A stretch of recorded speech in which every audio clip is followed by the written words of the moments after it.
너희는 마음에 근심하지 말라. 하나님을 믿으니 또 나를 믿으라. 세상에서는 너희가 환난을 당하나 담대하라. 내가 세상을 이기었노라. 아멘. 나는 전능하신 아버지 하나님 천지의 창조주를 믿습니다. 나는 그의 유일하신 아들 우리 주 예수 그리스도를 믿습니다. 그는 성령으로 잉태되어 동정녀 마리아에게서 나시고 본디오 빌라도에게 고난을 받아 십자가에 못 박혀 죽으시고 장사된 지 사흘 만에 죽은 자 가운데서 다시 살아나셨으며 하늘에 오르시어 전능하신 아버지 하나님 우편에 앉아 계시다가 거기로부터 살아있는 자와 죽은 자를 심판하러 오십니다. 나는 성령을 믿으며 거룩한 공교회와 성도의 교제와 죄를 용서받는 것과 몸의 부활과 영생을 믿습니다. 아멘.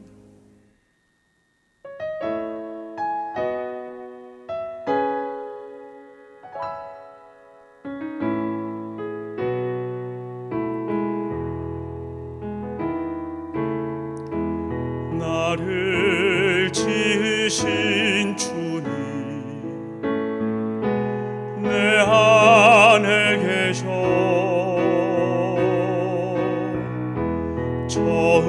처음부터 내 삶은 그의 손에 있었죠.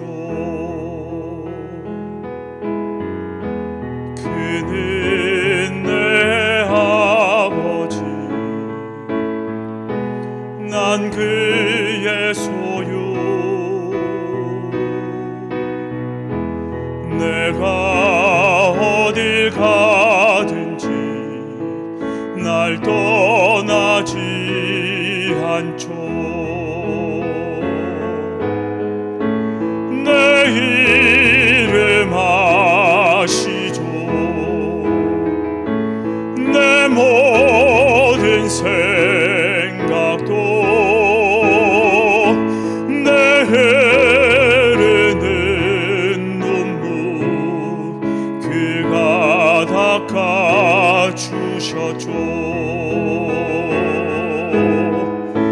내 이름 아시죠. 내 모든 생각도 아바라 부를 때 그가 들으시죠.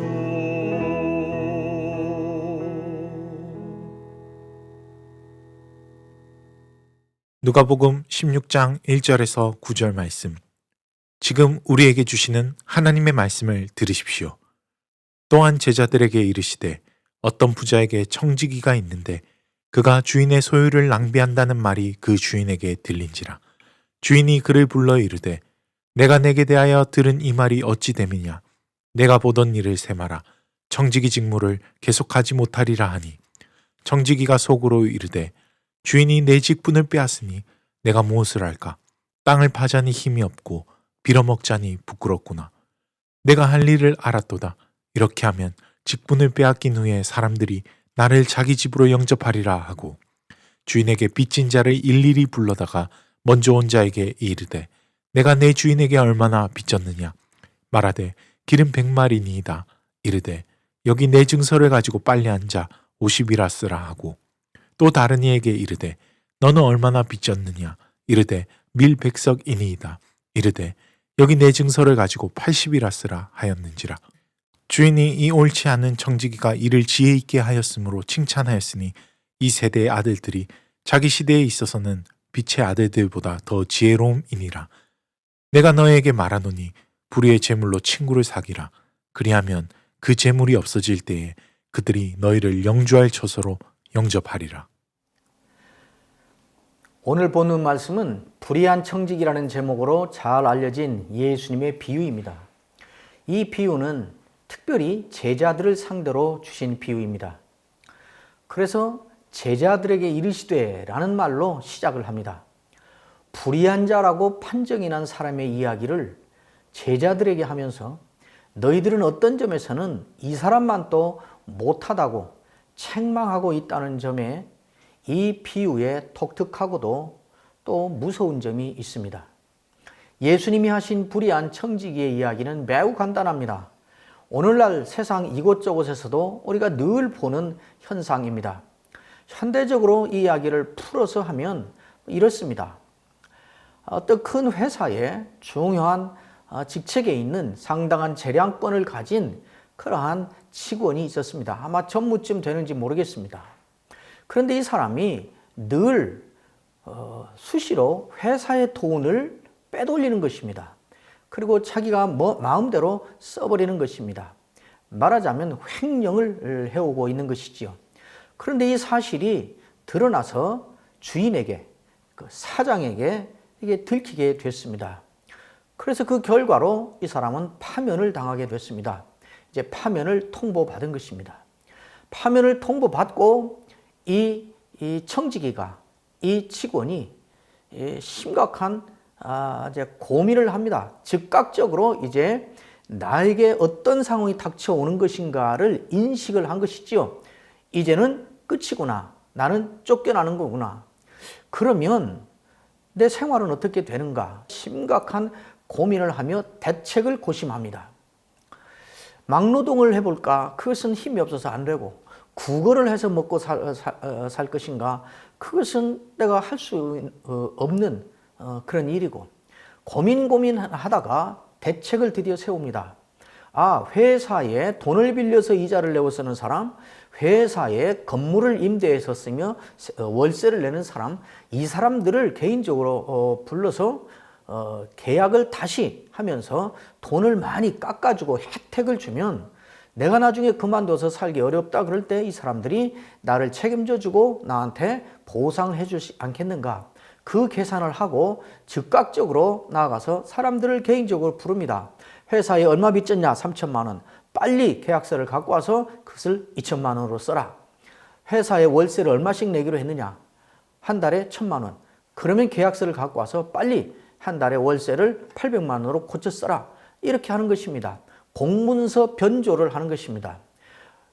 왜냐하면 그 당시에는 채무를 졌으면 채무자가 자필로 쓴 문서여야 법적 효력을 갖기 때문에 그렇습니다. 공문서 변조에 직권 남용에 그 다음에 회사에 대해서는 배임을 행하고 있는 것입니다. 청지기는 이렇게 놓고 보면 이중적으로 나쁜 짓을 하고 있는 것입니다. 그러니까 이 인간은 아주 나쁜 인간이지요. 그런데 이 비유가 우리에게 주는 문제는 다른 데 있습니다. 주인이 이 옳지 않은 청지기 일을 지혜 있게 했다고 칭찬했다는 것입니다. 예수님도 이 비유의 결론으로 이 세대의 아들들이 자기 시대에 있어서는 빛의 아들들보다 더 지혜롭다. 이렇게 결론을 내렸다는 것입니다. 여기에 이 비유에 어려움이 있고 난해함이 있습니다. 그래서 자꾸 왜곡하기도 하고 오해하기도 하고 어려워하기도 합니다. 왜냐하면 주인을 통해서도 예수님 자신의 말씀으로도 자꾸 이 불의한 청지기를 인정하고 오히려 제자들에게 이 사람에게 배우고 너희도 그렇게 하라고, 그렇게 하지 않는 너희는 이만 또 못하다고 이렇게 말하는 것처럼 보이기 때문입니다. 그러니까 수단 방법을 가리지 않고 이렇게 하는 것이 지혜다. 저렇게 사는 세상 사람에게 우리도 그 지혜를 배워서 우리도 그렇게 해야 된다 라는 말로 자꾸 읽히니까 그건 아닌데, 이렇게 나쁜 짓을 했는데 어떻게 그걸 본받고 살라는가? 어떻게 이 나쁜 것이 지혜가 되는가? 우리가 어떻게 이 사람이 한 일을 본받으며 살 수가 있단 말인가? 여기에 이제 우리가 자꾸 혼돈을 하고 헷갈리고 어렵게 되는 것입니다. 오늘 본문은 사람을 두 부류로 나누어서 계속 대조시키고 있습니다. 이 세대의 아들들이라 불리고 또 불의한 사람이라 불리는, 그렇게 분류되는 한 사람의 그룹과 예수님의 제자요 빛의 아들들로 분류되는 그룹입니다. 앞에서도 말씀드렸듯이 이 비유는 제자, 빛의 아들들, 신자들에게 하시는 말씀입니다. 그런데 이 말씀의 결론은 저들이 지혜 있고 너희는 저 사람들보다 못하다는 것입니다. 이 불의한 청지기는 무엇을 했는데 그런가? 이 불의한 청지기는 자기에게 닥친 급박한 상황에 매우 신속하게 반응을 했습니다. 이 사람이 신속하게 처신을 한 내용이 뭔가? 세 가지로 요약이 됩니다. 첫째는 예리한 상황 인식입니다. 자기가 처한 상황에 대한 예리하고 정확한 통찰력을 발휘했다 그 말입니다. 아, 나 이제 죽었구나. 아, 나 이제 쫓겨나는구나. 아, 이제 쫓겨나면 나는 갈 곳이 없구나. 쫓겨나면 나는 일도 할 수 없고 거지 노릇을 할 수도 없고 이제 생존 문제가 닥치는 거구나. 이 자기가 처한 상황을 이 불의한 청지기는 금방 신속하게 매우 예리하게 통찰력을 발휘해서 분석하고 인식을 한 것입니다. 그리고 두 번째 이 사람이 한 것은 무엇인가? 어떻게 되겠지 뭐 설마 굶어 죽기 하겠어? 기다려 보지 뭐 이렇게 한 게 아니고 치열하게 대책을 강구한 것입니다. 노동을 해야 되나? 고민해보고 그건 안 되네. 힘이 없어서 못하는데 그러면 국어를 해서 먹고 살아야 되나? 그건 또 할 수 없지 이 상황에. 그럼 뭘 해야 되지? 뭘 해야 되지? 이 상황을 어떻게 타개해야 되지?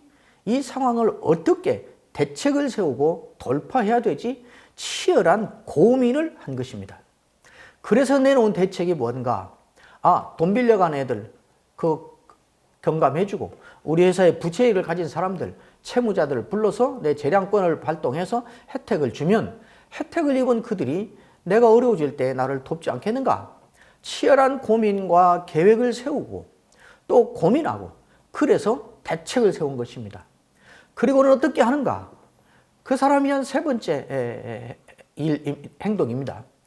바로 이어서 그 대책을 실천에 옮깁니다. 바로 그들을 다 부릅니다. 일일이 불렀다 그럽니다.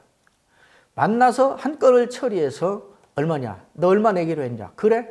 가지고 와봐. 다시 써. 이만큼 내기로 했다고 써. 그리고 넌 이것만 내면 돼. 앞으로. 알았지? 잘 됐지? 고맙지? 그리고 보냈을 것입니다. 그리고 바로 또 다음 사람을 부릅니다. 계속 그 일을 한 것입니다. 오늘 본문은 8절까지밖에 없지만 이 사람이 무엇을 했는가의 절반 이상을 할애하고 있습니다. 3절이 이 사람이 어떻게 예리한 통찰력을 가지고 자기 상황을 파악하고 인식했는가 그 얘기하고 있습니다. 4절이 이 사람이 신속하고 치열한 대책을 세우느라고 어떻게 고민하고 있는가 그것을 말하고 있습니다. 5절과 6절과 7절이 그것을 자기의 대책을 과감하게 실천하고 있고 그걸 추진하고 있는 추진력을 우리에게 보여주고 있습니다.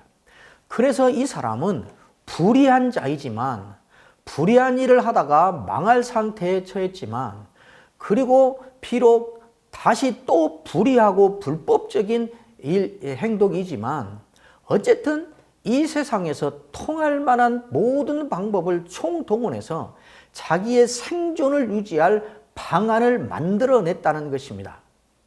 그렇게 자기에게 갑자기 닥쳐온 자기가 처한 상황에 그렇게 반응을 했다고 말하는 것입니다. 왜 이 말을 하는가? 예수님은 왜 이 비유를 하시는 것인가? 예수님이 이 비유를 한 의도를 예수님이 말씀하십니다. 예수님은 이 사람이 자기가 닥쳐온 일에 어떻게 반응을 하고 그 일을 어떻게 다루었는가 하는 이 점에 있어서는 너희들이 이 불의한 자만 또 못하다라고 지적하는 것입니다. 어떤 점에서 그렇다는 것인가? 세상에서 사는 이 세대의 아들들, 너희가 빛의 아들들이라면 이들은 어둠의 아들들, 너희가 예수의 제자라면 이들은 하나님을 알지 못하는 이들인데 이런 사람들도 이렇게 자기가 어떤 급박한 상황에 부딪히면 신속하게 상황 파악을 하고 치열하게 대책을 세우고 그것을 과감하게 추진을 해서 이 상황을 타개하고 나가는데, 그러한 저급한 수준에 사는 사람들도 이렇게 하는데, 하물며 예수의 제자라고 하는 너희들은, 빛의 아들들이라고 하는 너희는, 신령한 사람들이라고 하는 너희들은, 영혼을 바라보며 산다고 하는 너희는, 하나님의 자녀요 하나님의 나라의 일을 한다고 하는 너희는 뭐 하고 있는 것이냐?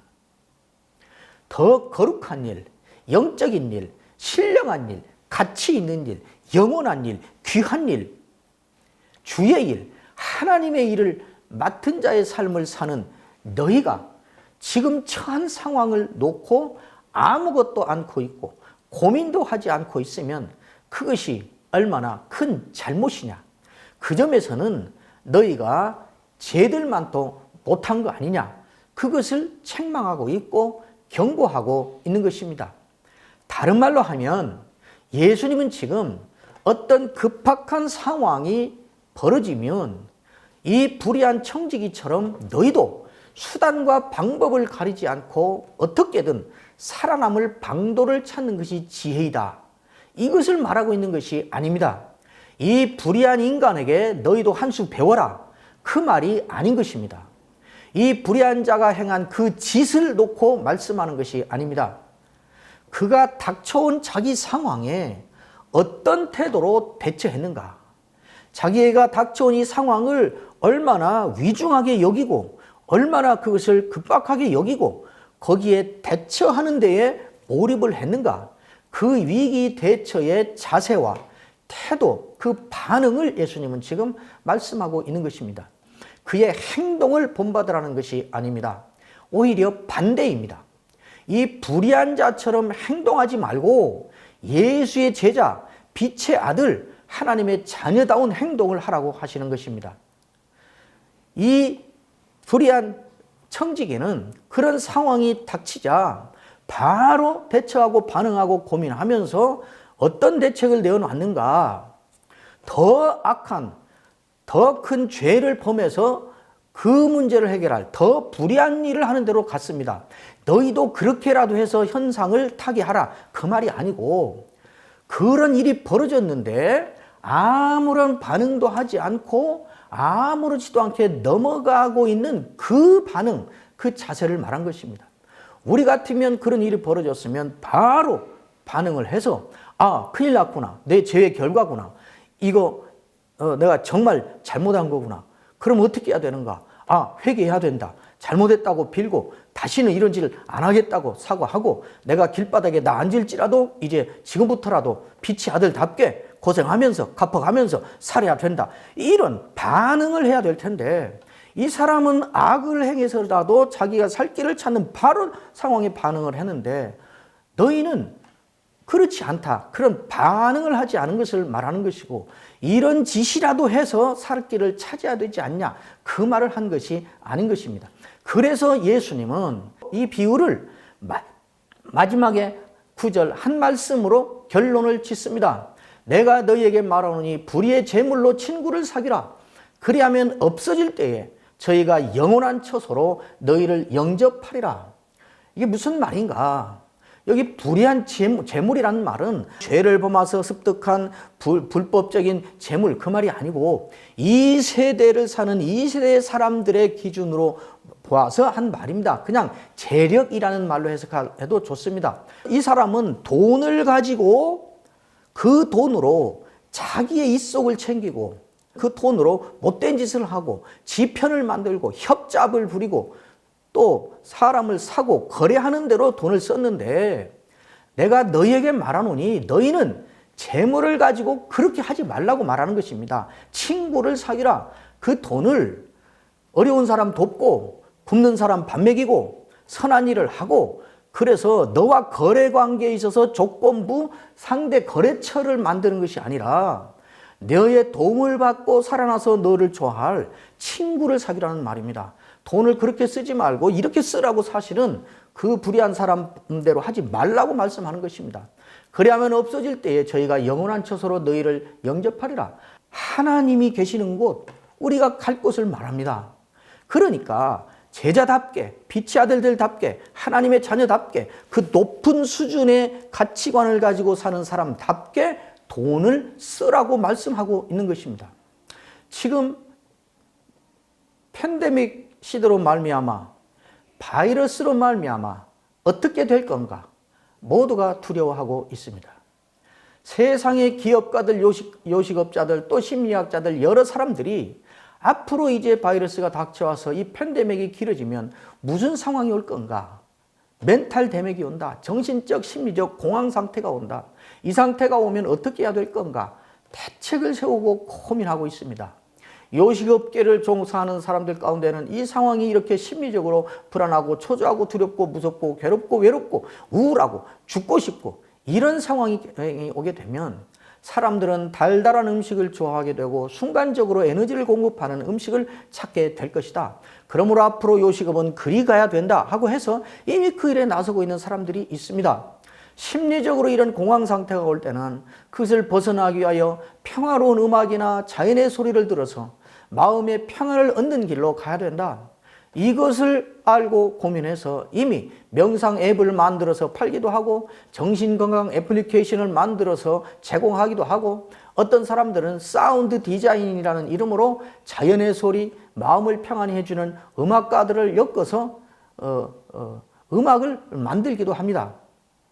세상에 사는 사람들은 우리의 삶의 상황이 어떻게 바뀔 것인가, 지금 닥친 일이 어떤 의미를 갖고 있는가를 정확히 파악하고 신속히 대처를 하기 위하여 고민하고 그래서 그것을 실천하며 대비를 하고 있는데 영적인 사람 우리 신자는 같은 상황을 닥쳤는데 같은 처지에 던져졌는데 성도는 하나님의 사람들은 영원한 나라를 보며 사는 신자들은 예수의 제자들은 이런 상황에 대하여 어떻게 대처하는가? 무슨 대처를 하고 있는가?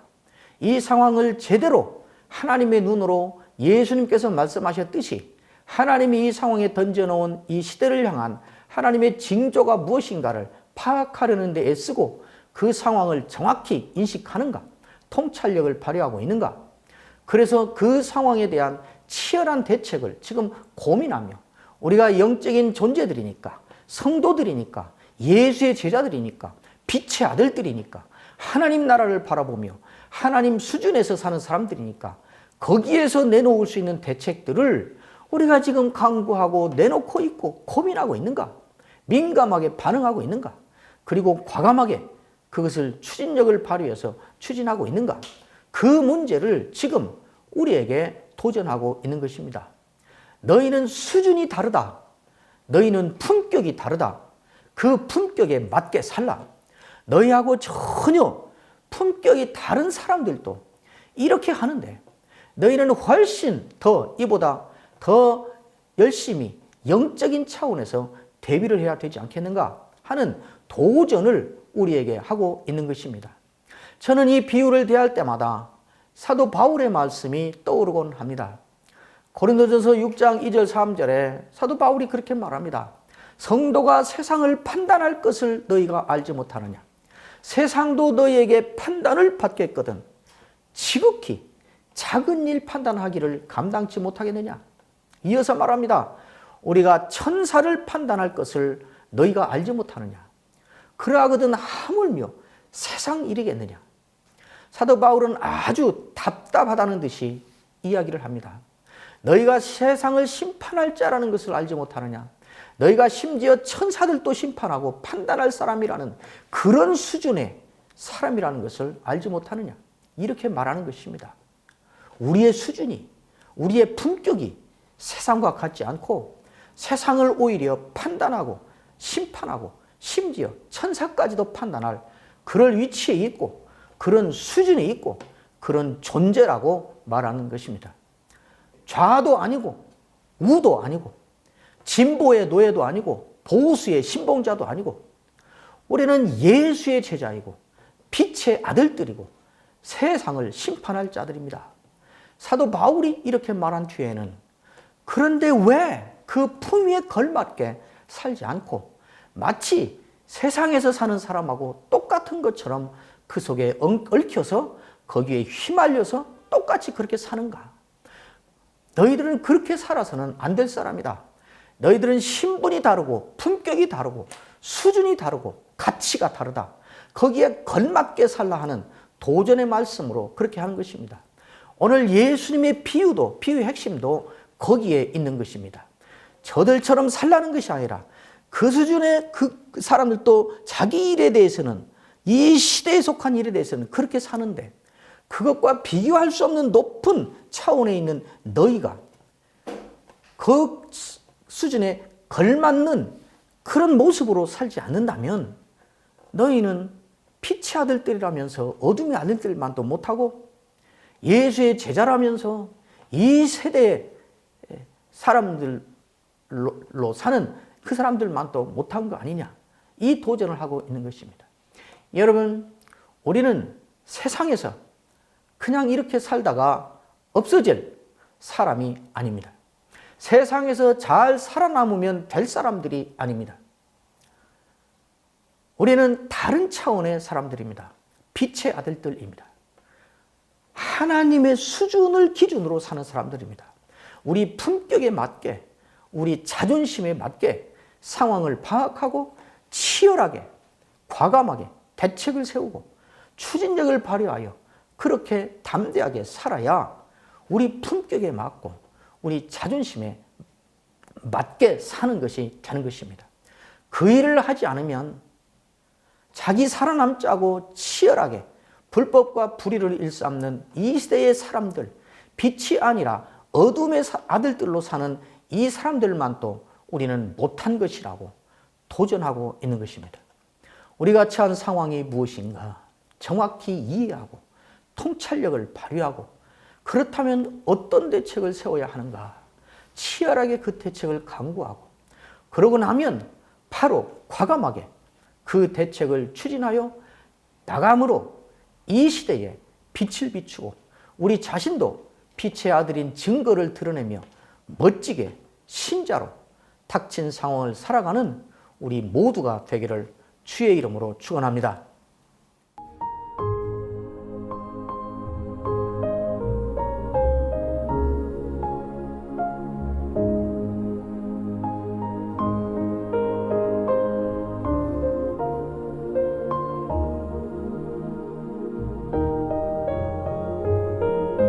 여호와는 내게 복을 주시고 너를 지키시기를 원하며, 여호와는 그 얼굴로 내게 비추사 은혜 베푸시기를 원하며, 여호와는 그 얼굴을 내게로 향하여 드사 평강 주시기를 원하노라. 아멘.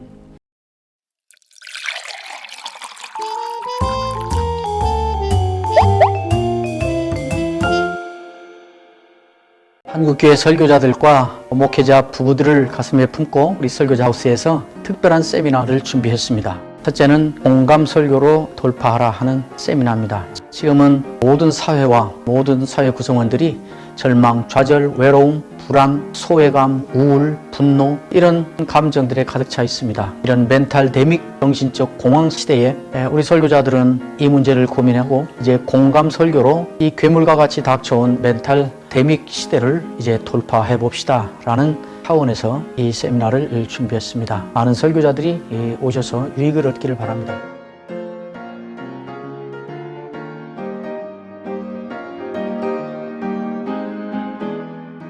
두 번째 세미나는 목회자 부부 생활과 갱년기 관리라는 세미나입니다. 지난 41년간 남편과 아내로 살면서 갱년기에 직면하면서 여러 해 동안 제가 고민하며 통과해온 것들을 목회자 부부들과 함께 나누고 싶어서 했습니다. 갱년기가 되면 부부 관계에 어떤 일이 일어나고 그것을 어떻게 대응해야 되는가 하는 문제와, 갱년기에 이른 각 개인에게 일어나는 신체적 증상이 무엇이고 그걸 어떻게 이해하고 대비해야 되는가 하는 것을, 부부 생활 관계에 대해서는 제가 생리적인 증상과 대응에 대해서는 기능의학으로 명인의 경지에 이르렀다고 할 만한 최진석 원장님께서 오셔서 둘이 같이 콜라보로 세미나를 진행합니다. 특별히 목회자 부부들께서 많이 신청하셔서 이 세미나에 함께 할 수 있기를 바랍니다.